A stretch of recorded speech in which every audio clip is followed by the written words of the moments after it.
যারা করেছিল তারা আবার রাস্তায় বেরোচ্ছে, গণ আদালতে শাস্তি হয়েছে, মানুষ সিপিএমকে বিসর্জন দিয়েছে।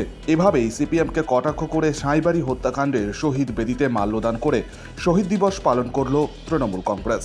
সাঁইবাড়ি হত্যাকাণ্ড বর্ধমান তথা বাংলার রাজনৈতিক ইতিহাসে একটি গুরুত্বপূর্ণ ঘটনা। ৫৪ বছর আগে ১৯৭০ সালে ১৭ই মার্চ নির্মমভাবে হত্যা করা হয়েছিল কংগ্রেসি পরিবার হিসেবে পরিচিত সাঁইবাড়ির ২ সদস্য ও এক গৃহশিক্ষককে। অভিযোগ ওঠে তৎকালীন সিপিআইএম আশ্রিত দুষ্কৃতীদের বিরুদ্ধে, যা নিয়ে বারবার তোলপাড় হয়েছে রাজ্য রাজনীতি। বাম জামানার পরিবর্তনের সময় মুখ্যমন্ত্রী তথা তৎকালীন বিরোধী দলনেত্রীর প্রতিবাদে বারবার উঠে এসেছে সাঁইবাড়ির নাম। ১৭ই মার্চ প্রত্যেক বছরের মতো এবছরও শহীদ দিবস পালন করে সাঁইবাড়ির সদস্য ও তৃণমূলের নেতাকর্মীরা। ১৭ই মার্চ সেই নৃশংস হত্যাকাণ্ড, যারা ভারতবর্ষ পৃথিবীর মানুষকে কাঁপিয়ে দিয়েছিল। একটা সাঁই বাড়িতে প্রণব সাঁই, মলয় সাঁই, জিতেন রায়, এই তিনজন নৃশংসভাবে খুন হয়েছিলেন এবং সেই খুনের বিবরণ আপনারা সবাই শুনেছেন। আমাদের কাউন্সিলর উমা সাঁই এখানে আছেন ওই পরিবারে, তিনি তখন হয়তো খুব ছোটই ছিলেন। এবং সেই খুন শুধু নয়, নৃশংসতা এই কারণে ওদের সামনে ওদের রক্তে হাতের সঙ্গে মাখিয়ে ওদের খাওয়ানো হয়েছিল মায়ের সামনে। এর চেয়ে বড় নিরারণ কী হতে পারে। একই সঙ্গে আমরা ইন্দু গাডিয়াকে স্মরণ করছি, এখানে নবকুমার সাঁইকে স্মরণ করছি। সাঁই পরিবার, তারা এইভাবে তাদের পরিবারের রক্ত গেছে। প্রতি গুণমণিরা আমাদের বিশ্ববিদ্যালয়ে কমার্সের ছাত্র ছিলেন, অর্থাৎ গুণী ছাত্র এবং গৃহশিক্ষকও ছিলেন এই বাড়ি, তিনিও কিন্তু খুন হয়েছিলেন। ওদেরকে আমরা ভুলি কী করে? ওদের রক্তে এবং ওদের সংগ্রাম, সেই জন্যই বলি শহীদের রক্ত হবে না কেউ ব্যর্থ। বর্ধমানের ৩৪ নম্বর ওয়ার্ডের তেলমারুই পাড়া এলাকায় অবস্থিত সাঁইবাড়ি। এই বাড়ির অদূরেই রয়েছে শহীদ বেদি। সেখানেই শহীদ মলয়, প্রণব, জিতেনদের স্মৃতিতে শ্রদ্ধা জানিয়ে মাল্যদান করেন রাজ্যের মন্ত্রী স্বপন দেবনাথ। সাঁইবাড়ির সদস্য তথা বর্ধমান পৌরসভার তৃণমূল কাউন্সিলর উমা সাঁই, বর্ধমান পূর্ব লোকসভা কেন্দ্রের তৃণমূল প্রার্থী ডক্টর শর্মিলা সরকার, বিধায়ক খোকন দাস, রাজ্য তৃণমূলের মুখপাত্র প্রসেনজিৎ দাস সহ অন্যান্যরা এদিন উপস্থিত ছিলেন। গোপাল সোনকার, শক্তি নিউজ 24/7, পূর্ব বর্ধমান।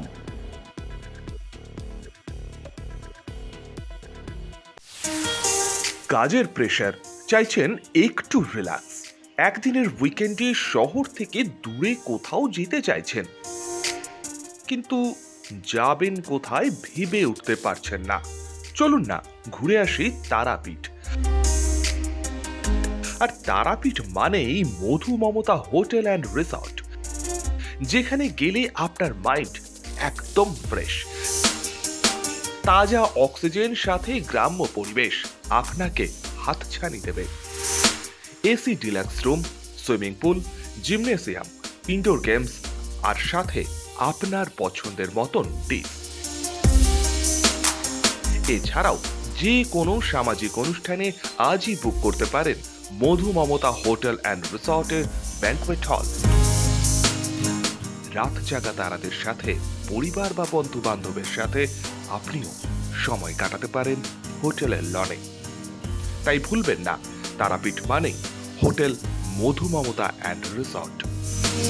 ঠিকানা hotel Madhu Mamata and resort, Tarapith, Tarapith road, Indian oil petrol পাম্পের ঠিক বিপরীতেই, তারাপীঠ, বীরভূম। যোগাযোগ নম্বর 9775555599 অথবা 9002410083। বীরভূম মানেই তারাপীঠ, আর তারাপীঠ মানেই মধু মমতা হোটেল। খাই খাই করো কেন এসো বসো আহারে, খাওয়ার আজব খাওয়া ভোজ কয় যাহারে। ভোজন রসিক বাঙালির খাওয়া দাওয়ার সেরা ঠিকানা মানেই Sher e Bengal. Indian, Chinese, South Indian, continental ডিশের হরেক রকম সম্ভার এখন একই ছাদের তলায়। এছাড়াও রয়েছে শের ই বেঙ্গলের স্পেশাল কিছু আইটেম, যা একবার মুখে দিলেই ভোলার নয়। ঘরোয়া পরিবেশে হোটেলের আতিথেয়তা আপনাকে মুগ্ধ করবে। রেস্তোরাঁর পাশাপাশি রয়েছে থাকার সুবন্দোবস্ত, সিঙ্গেল বেড থেকে ডাবল বেড, ট্রিপল বেড এবং ডিলাক্স এসি রুম। পাচ্ছেন 24 ঘন্টা পানীয় জল ও বিদ্যুৎ পরিষেবা, রয়েছে লকার, পার্কিং এর সুবন্দোবস্ত, এছাড়াও এসি, গিজার, টিভি, সিকিউরিটি সহ লন্ড্রির সুবিধে। মিটিং বা যে কোনো সামাজিক অনুষ্ঠানের জন্য এখন নিশ্চিন্তেই আসতে পারেন শের ই বেঙ্গলে। Sher e Bengal, JP avenue, Sagarbhanga, SBI ব্যাংকের ঠিক পাশেই, দুর্গাপুর 713211। যোগাযোগ নম্বর 9609900511 অথবা 9775555222। শের ই বেঙ্গল, একবার আসলে বারবার আসতেই হবে।